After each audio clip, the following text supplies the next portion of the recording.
காவிரியில் இருந்து தமிழகத்திற்கு தண்ணீர் திறந்துவிட எதிர்ப்பு தெரிவித்து கர்நாடகாவில் மீண்டும் போராட்டங்கள் தொடங்கியுள்ளன.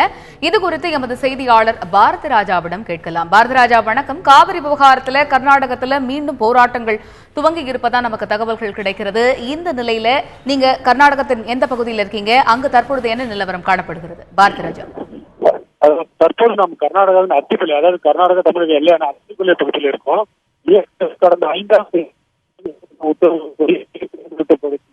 இருந்துவிடப்பட்டதிலிருந்து போராட்டங்கள் கர்நாடகா நடத்தி வருகிறார்கள்.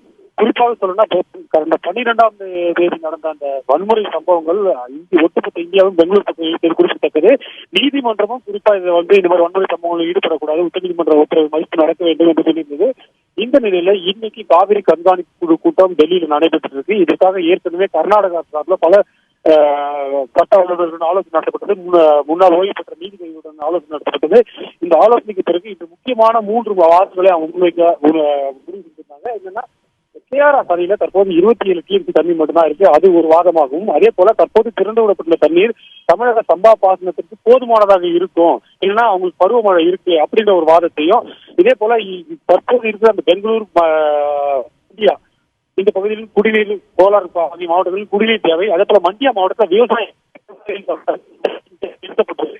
இந்த போராட்டம் மேலும் நீர் வழங்கினால் தங்கள் விவசாயிகளுக்கு நீர் இருக்கிறது என்ற ஒரு வாதத்தையும் இன்னைக்கு